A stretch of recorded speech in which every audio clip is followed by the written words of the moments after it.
संत श्रोमणी गुरु रविदास महाराज की जय। जब जब संसार में धर्म और मर्यादा का ह्रास होता है तब गिनी चुनी जो शक्ति होती हैं वे इनका अवतरण होता है। और संसार में जो कुप्रथा, रूढ़िवाद, परंपरा, पदलित जो मार्ग हो जाते हैं, जिनमें अंधविश्वास जब खाई बन जाती, तो ऐसे महापुरुष इनके सामने चुनौती तो होती है। पग पग पर इनका सम्मान की बजाय पहले अपमान होता है और फिर बाद में सम्मान होता है। जैसा कि जिसको धूप लग जाती है सीरक उसी को अच्छी लगती है, यानी क्रांति के बाद में ही शांति आती है। तो इन युग पुरुषों ने, महापुरुषों ने अपने समय में, उस समय में आज से 500, 550, 600 वर्ष पहले भारत जैसे देश में मुसलमानों का शासन था। ऐसे समय में इनका अवतरण काशी जैसे जो विश्व विख्यात नगर है उसमें इनका जन्म हुआ। उस समय रूढ़िवाद और परंपरा अपना घर कर गई थी। मानव मानव को नहीं समझ रहा था। जैसा कि मैं एक छोटे शब्दों में कहूंगा कि भगवान बुद्ध ने घर क्यों छोड़ा? मानव को मानव बनाने के लिए। सम्राट अशोक ने युद्ध क्यों छोड़ा? मानव को मानव बनाने के लिए। डॉक्टर अंबेडकर ने संविधान क्यों लिखा? मानव को मानव बनाने के लिए। तो गुरु रविदास ने भी ऐसी क्रांति की शक्ति भी थी उनमें और बौद्धिक विचारधारा थी भी। दोनों तरीके का के मार्ग से और उन्होंने शक्ति और बुद्धि दोनों की क्रांति से यहाँ की परंपराओं को झकझोर दिया। जैसे काशी में जब विप्र के बोल रहे थे बोल, एक गुरु रविदास ने खोल दी सबको। जब पाखंडवाद का बोल वाला था तो गुरु साहिबानों ने पोल खोल दी। राजा रजवाड़े मस्तक हुए। जबकि हम 10 बजे से अभी तक सुनते रहे हैं कि गुरु रविदास ने की 10 बजे से और कितने ही 10 और बजे, तब तक भी उनके वचनों की भरपाई हम नहीं कर पाएंगे। तो समय समय पे ऐसे महापुरुषों का इस पृथ्वी पर अवतरण होता है।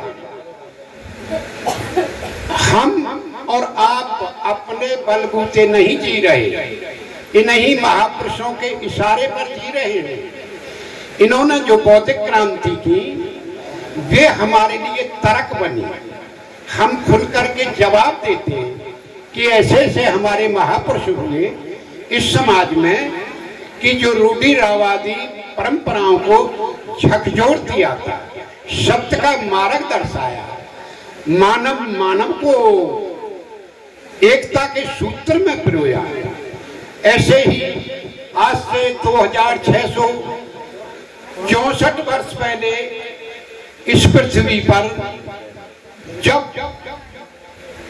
वर्ण व्यवस्था, जातिवाद, छुआछूत उस समय भी अपनी चरम सीमा पर थी।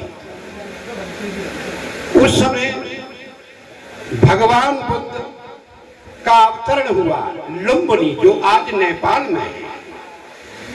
और उन्होंने अपनी ध्यान साधना बोध गया, यानी गया जिले में, बिहार में पड़ता है। तो उन्होंने एक ऐसे मिशन की स्थापना करी, ना कैड़ा ना ढीला, जिसे मध्यम मार्ग कहते हैं। जो तुम कर सको अपनी सामर्थ्य के अनुसार, ऐसा मार्ग बताया उन्होंने। ध्यान साधना के साथ साथ उन्होंने जो मार्ग की जो जड़ थी, वो जड़ थी जैसे पंचशील जो बुद्ध की, यही धम्म का मूल, इनका पालन कीजिए फिर जग है अनुकूल। फिर जग है अनुकूल, कभी ना हिंसा करना, चोरी से रहो दूर, पराई नार न हरना।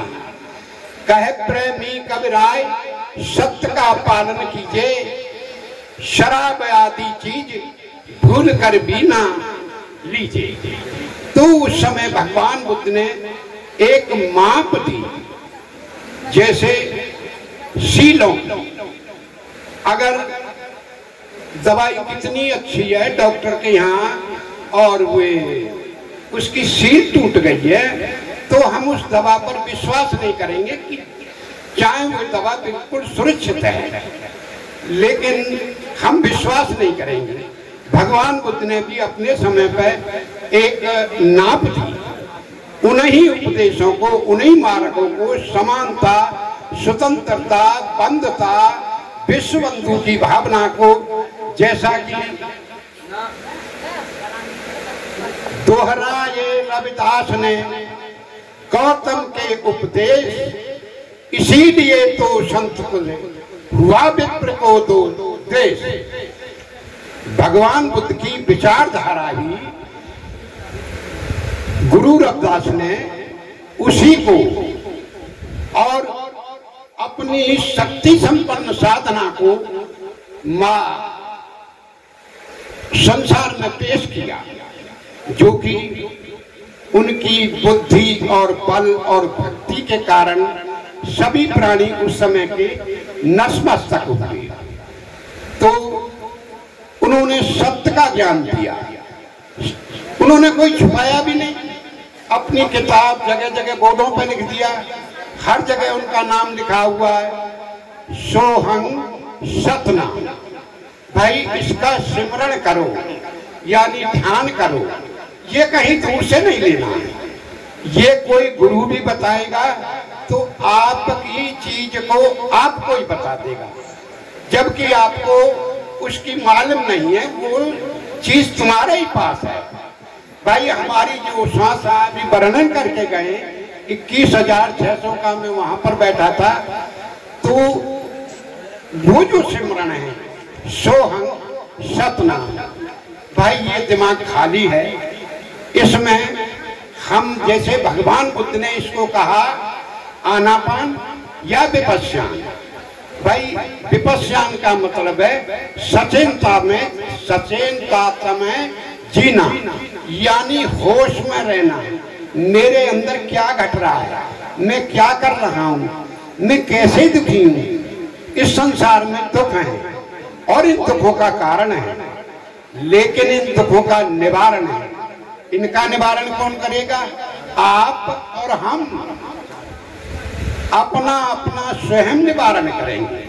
हाँ, गुरु साहबान मार्गदाता है, मार्ग बताएंगे, लेकिन मुक्तिदाता तो तुम ही नहीं। भाई तुमको ही ध्यान करना है, तुमको ही सिमरण करना है, आपको ही शीलों का पालन करना है, विवेक विचार से जीवन आपको ही जीना है। जैसे हमारे अभी संतों ने कहा कि 5 तत्व का पुतला है।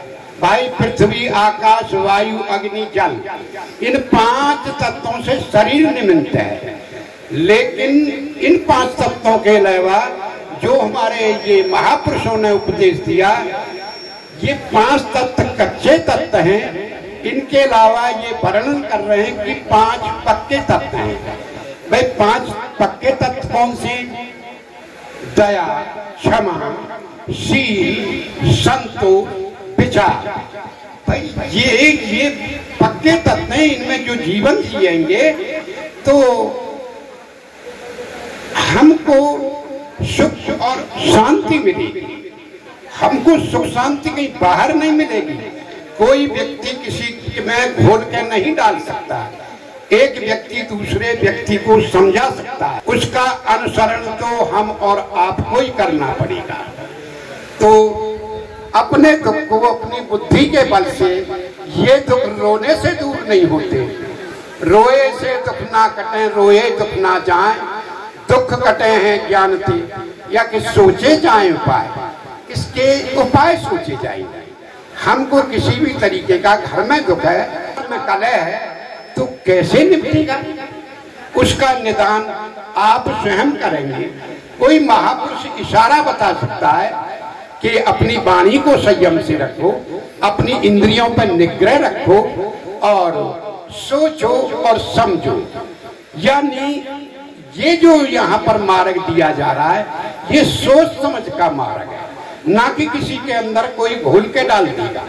हाँ, इतनी बात जरूर है, जो भी यहाँ महापुरुषों ने कहा उसका संसरण जरूर हुआ है। संसरण किसे कहते हैं? एक व्यक्ति ने कहा और आपके कान में गई और आपने उस बात को याद कर लिया, जबकि आपके मुंह में नहीं डाली वो बात, उसका संसरण हो गया। ये किसी ने दोहा बोला और आपको याद हो गया, तो वो वक्त पे काम आएगा कि भाई हमने ये बात वहां पर सुनी थी। इसलिए मैं सभी बहन बेटियों से और पुरुषों से सुख दुख सब में समान होते हैं, क्योंकि ये मानव प्राणी है। तो इसलिए अभी जैसे इन्होंने साहब ने एक पारक सिद्धांत से शब्द गाया, उन्होंने कहा कोई गुरु मुर्शिद ही ईश्वर परमात्मा तेरे दुख को नहीं काट सकता, तू अपने दुख को तू स्वयं काटेगा, तू स्वयं समझेगा कि ईश्वर क्या है। इन्होंने तो जो काशी में रामलाल साधु हुए थे, जो पारक सिद्धांत के थे, उनका एक वाक्य था, क्या कहते थे वे? मन बुद्ध वाणी से परे एक बकाऊ ब्रह्म। कि भाई ऐसा कहते हैं कि परमात्मा है, लेकिन देखा नहीं, जो कह रहा है उसने भी नहीं देखा, क्योंकि इन्होंने तो ये बताया कि तेरे अंदर है। मन बुद्ध वाणी से परे एक बकाऊ ब्रह्म, अज्ञ जीव बालक डरे सुन सुन हो गई ब्रह्म। तो जैसे मन बुद्ध वाणी से परे एक बकाऊ ब्रह्म, अज्ञ जीव बालक डरे सुन सुन हो गई ब्रह्म। जैसे अज्ञानी जीव इससे डरता है, जैसे छोटा बच्चा उसकी माँ या परिवार का कोई भी सदस्य ये कहता है छोटे बच्चे से जो हमारे सो रहे हैं, घर से बाहर ना जा, बाहर हवा है, जो कह रही है हवा, जो कह रहा है हवा। उन्होंने हवा देखा नहीं, लेकिन बच्चे को हवा बताया, और उस हवे के भय से बालक चौखट नहीं खलांगी, पीछे ही रुक गया, क्योंकि माता पिता भाई जो परिवार का कोई सदस्य है उसकी सुरक्षा के कारण ऐसा कह रहे हैं बाहर ना जाइए कि हवा है।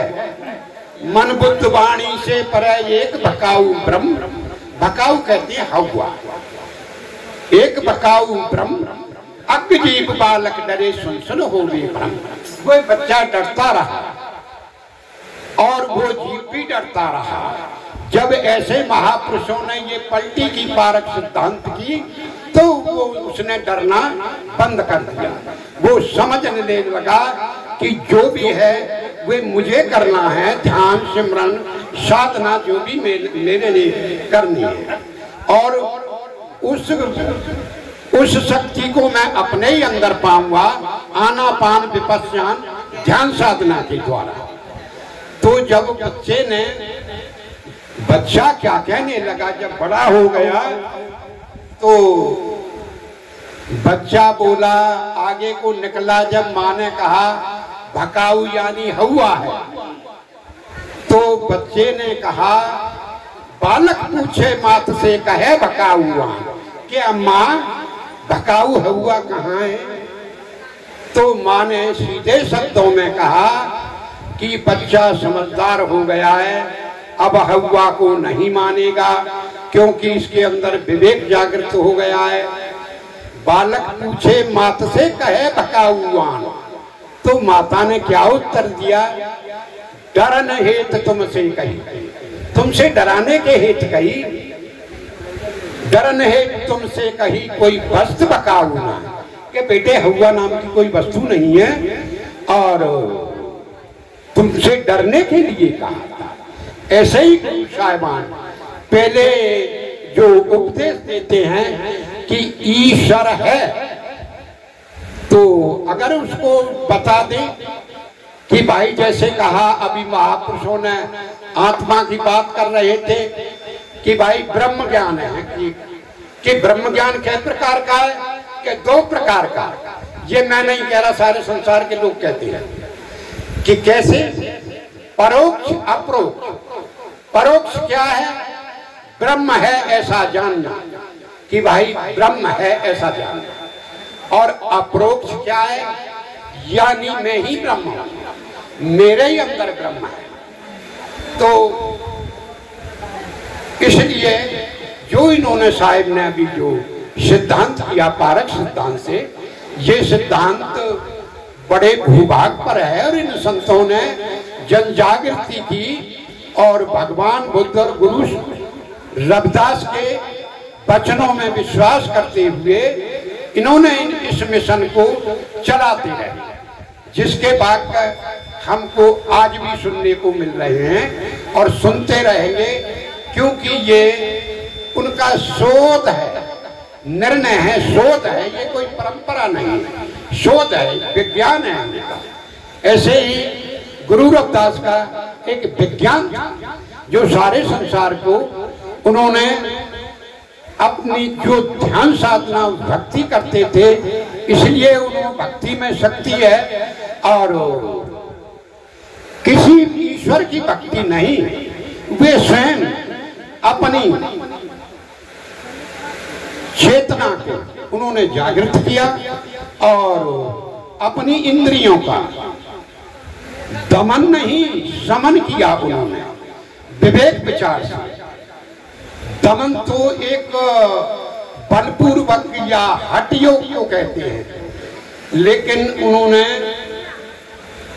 जो उपदेश दिया वो बड़ी सरल भाषा में दिया और जीवन जीने के लिए ऐसे महापुरुषों के वचनों पर हमको चलना है।